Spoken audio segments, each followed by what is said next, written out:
నమస్తే, welcome to our channel. నేను మీ Shalini. Mega DSC పైన గత కొద్ది రోజుల నుంచి వైసీపీ వాళ్ళు దుష్ప్రచారం అయితే చేశారు. ఎందుకంటే మంత్రి నారా లోకేష్ గారిని రాజీనామా చేయమని. కానీ అదంతా వైసీపీ వాళ్ళకి బెడ్స్ కొట్టింది. మరి ముఖ్యంగా డిప్యూటీ చైర్మన్ హరివంశ్ ఆయనైతే బిల్లులో ఉన్నాయే మాట్లాడండి, లేదా అనవసరంగా మాటలైతే వద్దు అని వ్యాఖ్యలు చేశారు. మరి దీనికి వైసీపీ వాళ్ళు ఇప్పటికీ ఇంకా సైలెంట్ అయిపోయారు. ఎందుకంటే లోకేష్ గారు దీనికి సవాల్ కూడా విసిరారనమాట. ఏంటి ఇంక దీని వెనుక ఉన్న కారణాలు, దీని మీదే పూర్తిగా విశ్లేషించడానికి మనతో స్టూడియోలో ఉన్నారు ప్రముఖ రాజకీయ సామాజిక విశ్లేషకులు అంకంరావు గారు ఉన్నారు. వారిని అడిగే విషయాన్ని తెలుసుకునే ప్రయత్నం చేద్దాం. నమస్కారం సార్. నమస్తే సార్, మెగా డిఎస్సి పైన మొన్నటి వరకు ఆరోపణలు అయితే చేశారు వైసీపీ వాళ్ళు. దాని మీద లోకేష్ గారిని కూడా రాజీనామా చేయమని గగ్గోలు పెడుతూ ఉన్నారు. దీనికి స్పందించి డిప్యూటీ చైర్మన్ గారు అయితే హరివంశ్ ఆయనైతే బిల్లులో ఉన్నాయే మాట్లాడని చర్చించండి, మిగతా ఎన్ని అవసరం లేదు అని అంటూ తన వ్యాఖ్యలు అయితే చేశారు. ఏంటి సార్ దీని గురించి మీరు ఏం మాట్లాడుతారు? అంటే రాజ్యసభ కావచ్చు, లోక్సభ కావచ్చు, శాసనసభ కావచ్చు, దానికి కొన్ని పరిమితులు ఉంటాయి. వాళ్ళు కొన్ని అంశాలు ఏదైతే ముందుగా ప్రశ్నోత్తర సమయాలని కానీ లేకపోతే మిగిలిన అంటే వీళ్ళు ఏదైనా దాంట్లో బిల్లులో పెట్టినటువంటి విషయాల గురించి కానీ మాట్లాడమని చెప్తారు. లేని సభ్యుల గురించి కూడా మాట్లాడలేరు. సభ్యులు సభలో ఉండాలి ఏదన్నా మాట్లాడాలి అంటే. లేదంటే అది ఏదైనా బిల్లు రూపేణా పెడితేనో ప్రశ్నల సంబంధించి మేము పలానా ప్రశ్న అడగబోతున్నాము, మాకు సమాధానం కావాలి అని చెప్పి కనుక సభ్యులు అడిగితే దానికి మాత్రమే మాట్లాడే హక్కులు ఇస్తూ ఉంటారు. వీళ్ళు వైవి సుబ్బారెడ్డి ఏదైతే ఇప్పుడు వైఎస్ఆర్సీపీ పార్టీ రాజ్యసభ సభ్యులు ఉన్నారో ఆయన ఇక్కడ జరిగినటువంటి డిఎస్సి అవకతవకల గురించి అని వాళ్ళ అభిప్రాయం. అవకతవకలు ఇలా జరిగినాయి అని చెప్పని దీని గురించి అక్కడ మాట్లాడబోతూ ఉంటే దాని సభ యొక్క నియమ నిబంధనలకు విరుద్ధం కాబట్టి ఇది సభలో మీరు అలాంటి ఏమి ప్రస్తావించొద్దు, మీరు ప్రస్తావించినా కూడా మామూలుగా రికార్డులో పొందుపరచం అని చెప్పని ఆయన చెప్పడం కూడా జరిగింది. ఇక్కడ ఇదే డిఎస్సి గురించి వాళ్ళు పదే పదే ఎందుకు మాట్లాడదు? మొన్న ఒకసారి చూసాము, ఒక అతను డిఎస్సి సంబంధించిన వ్యక్తి అని చెప్పి డిఎస్పీ అని మాట్లాడుతున్నాడు. ఇట్లాంటి వాళ్ళందరూ మనం చూస్తూనే ఉన్నాం. ఇక్కడ మనం గమనించుకోవాల్సిన అంశం ఏంటంటే మొన్న దాని మీద అభ్యర్థులకి ఎవరైతే 3,20,000 మంది రాశారో వాళ్ళకి అన్యాయం జరిగింది. 16,000 మంది చిల్లరనే సెలెక్ట్ చేశారు కాబట్టి మిగిలిన వాళ్ళకి అన్యాయం జరిగింది, అర్హులైన వాళ్ళకి ఇవ్వలేదు, వీళ్ళు దీంట్లో అవకతవకలు జరిగినాయి అని చెప్పని వాళ్ళు మొన్న ఒక ప్రదర్శన ఏర్పాటు చేశారు. రాష్ట్ర వ్యాప్తంగా నిరసన కార్యక్రమం ఏర్పాటు చేశారు. దాంట్లో ఈ మామూలు సహజంగానే ఆ పిల్లలకు సంబంధించి పిల్లలు ఉండాలి, ఎవరు విద్యార్థులు ఉండాలి, లేదంటే వాళ్ళ తల్లిదండ్రులు ఉండాలి. మా పిల్లలకి అన్యాయం జరిగింది, ఎందుకంటే పిల్లలు ఎక్కడ చదువుకుంటూ ఉండొచ్చు, లేదా పక్క రాష్ట్రాల్లో ఉండొచ్చు, వాళ్ళు రాలేదంటే మనం పెద్దగా తప్పట్లేము. కానీ రాష్ట్రంలో ఉంటారు కదా ఎంతో కొంతమంది, మొత్తం వెళ్ళేది బయట అయితే లేరు కదా ఈ 3,20,000 మంది. అందుట్లో ఒక్క వంతు 3,200 మంది దొరకలేదా వీళ్ళకి? కానీ వాళ్ళ తల్లిదండ్రులు దొరకలేదా?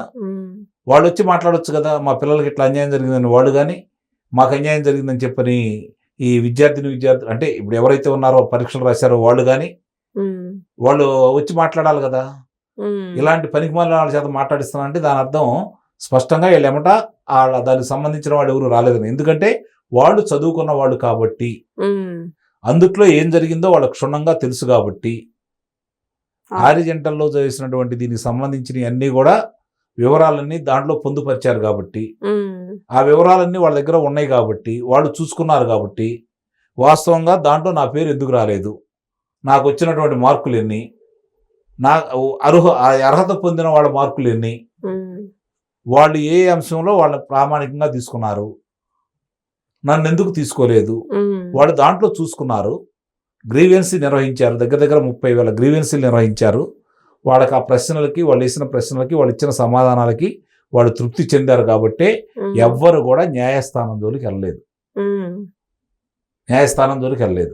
వీళ్ళు డ్రైవర్ల చేత, ఆటో వాళ్ళ చేత ఏదైతే హైలాండ్లో తీసుకొని వెళ్ళి పేపర్లు దిద్దిచ్చారో గ్రూప్ 1 పరీక్షలకు సంబంధించి దాంట్లో అవకతవకలు జరిగాయని చెప్పని న్యాయస్థానం కూడా గుర్తించింది.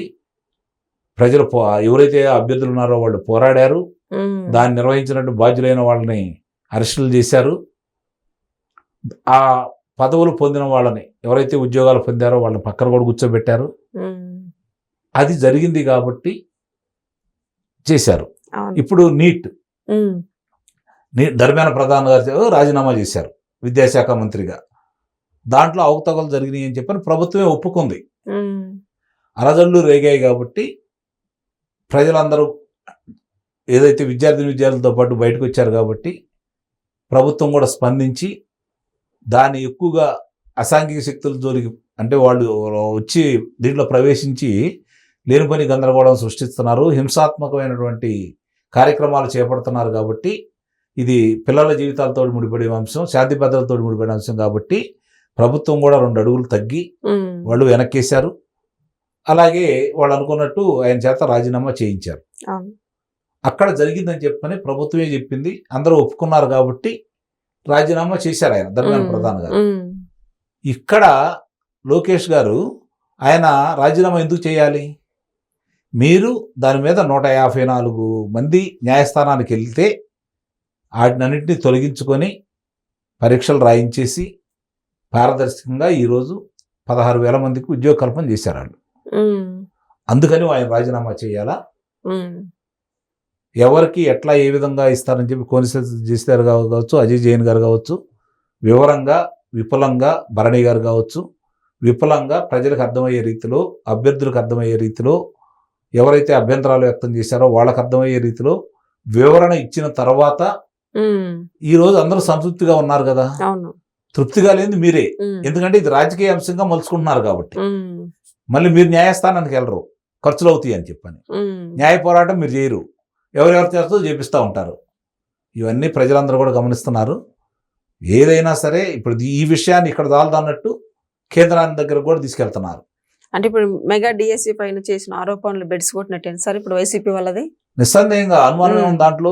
అవును. ఇక్కడ అక్కడ అన్ని చోట్ల కూడా వాళ్ళు ఎర్రిపప్పలు అవుతున్నారు. అంతకంటే వాళ్ళు చేయగలిగిందంటే ఏమి లేదు. ఉమ్, మళ్ళీ డిఎస్సి మళ్ళీ ప్రకటించబోతున్నారు.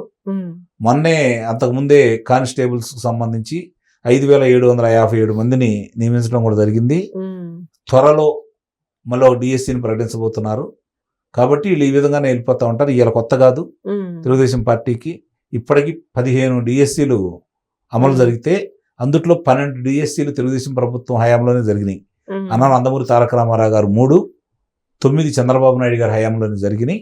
మిగిలిన 3లో 2 వైఎస్ రాజశేఖర రెడ్డి, ఉమ్, 1 కిరణ్ కుమార్ రెడ్డి గారి ద్వారానే జరిగినాయి. ఉమ్, ఇవన్నీ ప్రజలకు అందరికి తెలుసు. ఆ ఉద్యోగం పొందిన వాళ్ళందరికీ కూడా తెలుసు.